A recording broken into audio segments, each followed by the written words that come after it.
that God wants you to prosper. Not somebody else, not someone down the street, but He wants you to prosper. He promises to be our exceeding great reward. God has a great plan for you. 3 John, verse 2, it says, "Beloved, I wish above all things that you prosper and be in good health, even as your soul prospers."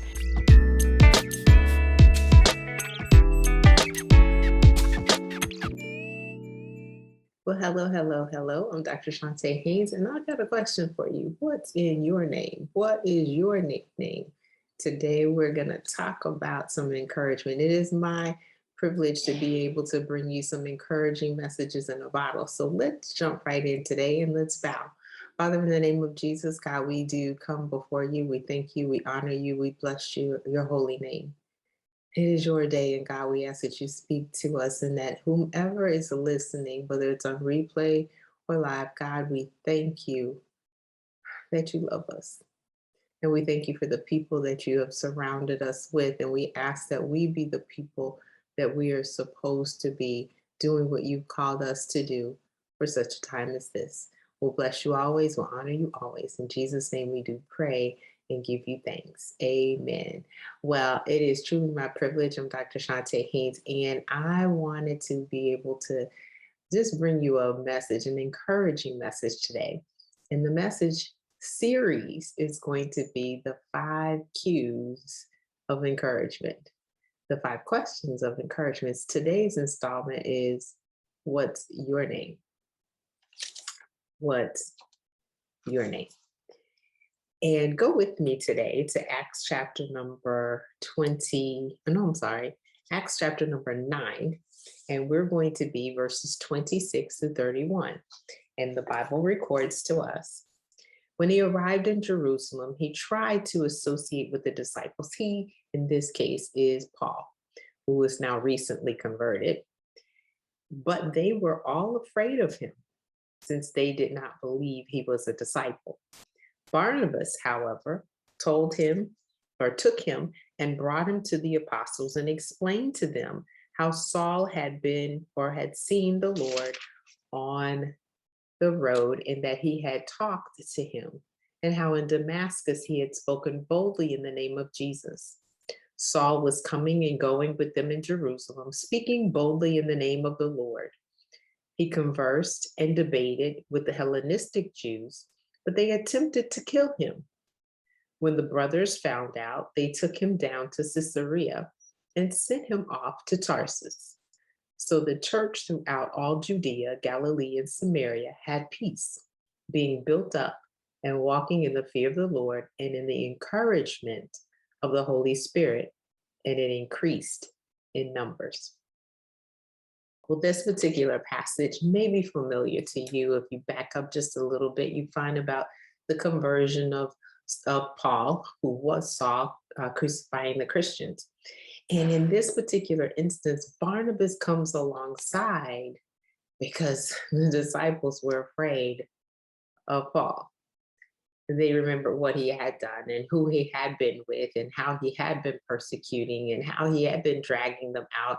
And they didn't want to have anything to do with it.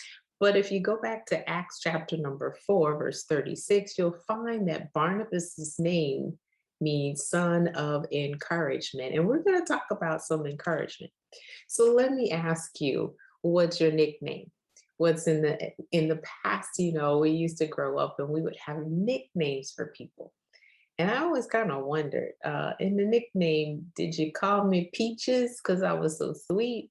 Did you call me Sunshine because I was so bright? We even had a teddy bear. Does that mean that I'm just a pushover? I'm cuddly? What does it mean in a nickname? But Barnabas's name, son of encouragement. That's a great name to say I'm an encouraging person. And so in this particular segment of this series on encouragement, I want to encourage you to know what others are calling you based on what you're doing for them. See, it's very important that we recognize, and when we talk about encouragement, I like to say it's pouring courage in to a person. See, the encouragement, if we noticed in the passage that I read, there's a difference in what we do for the person as far as encouragement. We can befriend them and we can pour courage into them. But then you'll notice that Barnabas also did something with the other people. He introduced Paul to the apostles. He explained to them what he was doing and what he had done and how he's now really on the same page. And then he also then connected them together. We're going to talk about that a little bit later. It's way too much to deal with today, but I do want to identify that it mentions the Hellenistic Jews, and these are the Greek-speaking Jews. For all intents and purposes, it did not look like they were Jews, except for in their religion. Everything else outwardly appeared to act as if they were Greek. All right, these are the Hellenistic Jews. But back to that nickname, what do they call you? So this first installment is, what's your name? What is your name as far as encouragement is concerned? So to the person, let's just look at the person. What Barnabas brought to Paul in his time of need. A person of encouragement is one that is going to build you up. And there's a lot of people that will tear you down. Can I get a witness?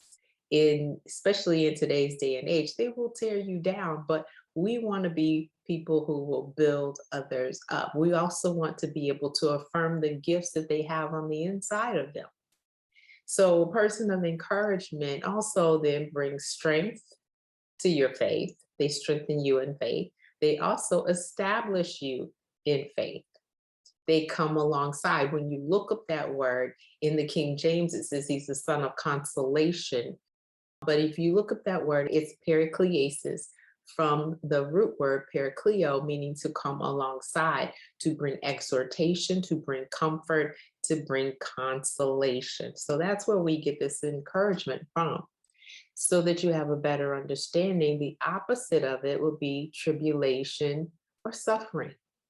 If you're not bringing suffering or drama to somebody's life, or you're not bringing tribulation or trouble, if you would, then maybe, just maybe, you are bringing encouragement, you're bringing comfort, and you're bringing consolation.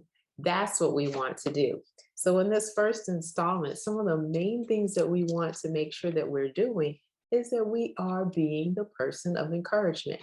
If you look at Romans chapter number 12, verse 8, the Bible is recording for us that whatever gifts you have in you, then you're supposed to do it to the ability that you have been given it. So if you have exhortation, you're exhorting, you're encouraging, then you do that. So here's the prayer. This week, ask for the gift of encouragement, to be able to encourage somebody else. You never know. It could just mean that you put a smile on a person's face.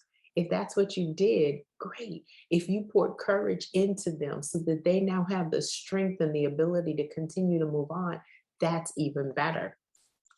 So what does it look like if you are this person of encouragement? If your name, your nickname now is son of encouragement or daughter of encouragement, you can see in others what God has placed in them.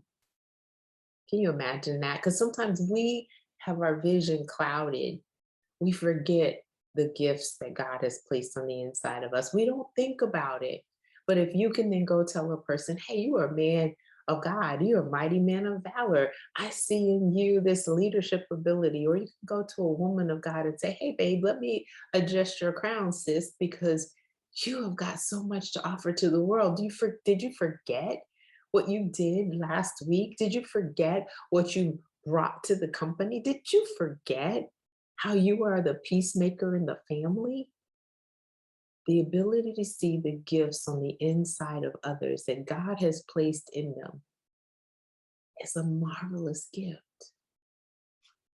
Another thing that I wanted to point out to you is that if you have this gift of encouragement, you have the ability to pour courage into others for them to then fight on. We live in a time now where we're not connected as we used to be. Some of us are isolated, but the disconnection is rampant. It's like you either run through your phone and you just see the pictures of people. It looks good, but sometimes you need someone to come in and pour courage into you. And I wrote down a couple things that I wanted to bring out to your attention. Courage is the ability to do something afraid. It's easy to say, just do it afraid. It's okay. Knees knocking. It's easier said than done for some. It's also the strength to face grief or pain. Now, we don't like rejection. We don't like pain. We don't like to grieve a loss. And in the midst of all of that, there's some people that just have the strength to deal with difficult situations, praying through the struggles in life. Keep looking forward, keep lifting their head, keep having a smile on their face, regardless of everything else around you is in a turmoil. But here's the actual definition that I looked up on Webster's as far as courage, because you're going to be pouring courage into someone if you're encouraging them. It is the mental or the moral strength to venture, persevere, and withstand danger, fear, or difficulty. Now, it's going to take some time to unpack that, but just right now, let's say to venture into, to go ahead and do what God has called you to do. And you can do that. I want to encourage you that if God has called you to it for such a time as this, you're more than able, you're more than equipped, you're more than a conqueror. Victory is already yours. It's a fixed fight. What is for you is always for you, and nobody can steal it from you. Don't lay it down. Don't put it to the side. Get up and do it. Go out and fight. See, the person of encouragement also exhorts you to do good works. Do something positive. There's enough negativity in the world. Do something positive. They will comfort you when others criticize you. Their comments are different. Hey, girl, good job. Not, I did that too. Or I didn't like this color. Everybody has their opinions. But we all want somebody who's going to come alongside and say, you did a good job. You did the best that you could. And you're going to do better the next time too. But for right now, let's celebrate. And they come along and celebrate with you. They're also the ones that will console you when the fight has been bloody. Because we all have some of those times where, yeah, we show up for the spiritual warfare, but it makes us tired. And we feel like we got cuts and bruises all over us. Somebody needs to come bandage up those wounds. Every now and then, be that person. Be the one to hear their heart. Be the one to heal their wounds. Be the one to help them get back up. If you are going to be in this first series of this encouragement, if you're going to be the person that is going to encourage others, you're going to have to be willing to do that. So here's the prayer. Desire to be able to come alongside, not in isolation, but in connection. Desire to walk with someone. Desire to journey with them. Desire to tag along. Desire to spend the time to get to know them and to see them the way God sees them, through his eyes, to see their gifts, to see what they can't see, and to then push them to persevere throughout. See, if you're that person that is the encourager, you will strengthen those that are weak. You will settle those that are shaky, and you will be the foundation to those who are lacking their faith. Link your shields of faith with theirs and say, we can do this together. Because I believe in you, because I've seen something in you that God has shown me. So, what type of friend are you? Is the biggest question for the day. And you might be sitting there going, what am I? I'm just one person. I know you've heard the story of the little boy going along the beach, throwing the starfish back into the water after the tide has come in. And there's an older man that comes by and said, what are you doing? And he explains it. I'm throwing the starfish back in the water because they will die if they're out here on the beach. And there's a multitude of starfish, and he's just walking along, throwing them and throwing them and throwing them. And the older gentleman says, I'm looking at all of these starfish. You're not really helping a whole lot here. And he picks up one and he throws him into the water and he says, I just helped that one. Just help one today. Because that one will be appreciative of what you've done. And that's the one that God has called you to assist. Let's bow. Oh God, I thank you for the one that leaves a comment of encouragement, the one that decides that their new name now is going to be daughter of encouragement or son of encouragement. I pray for the one who desires to just put a smile on somebody else's face. I pray for the one who is in need of encouragement today, that you would send the right one to exhort them, to console them, to comfort them. God, I pray that we take an inward look at who we are and who you've called us to be, and that we would pray for this gift of encouragement and the spirit of encouragement to be around us, that we might be able to influence and impact others in a greater way. For such a time as this, God, we're asking you to use us. Make us better than we were before. And we'll be careful to acknowledge you, acknowledge your handiwork, and see you for who you really are, and see others through your eyes. Open our eyes of understanding, Lord, that we might be able to then encourage someone else. It's in Jesus' name that we do pray and give you thanks. Amen. Well, God bless you today. Have an absolutely fantastic rest of your day. Continue to put feet to your faith and walk in victory, because that's what God has for you. It truly is for you, and you are here for a reason. Have a beautiful day.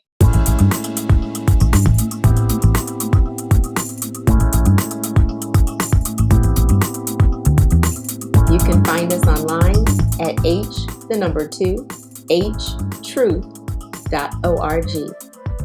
At Heart to Heart Truth Ministries, we're helping believers live an abundant life based on God's Word, standing on His promises, walking out His principles, sharing with God's people, serving as unto the Lord.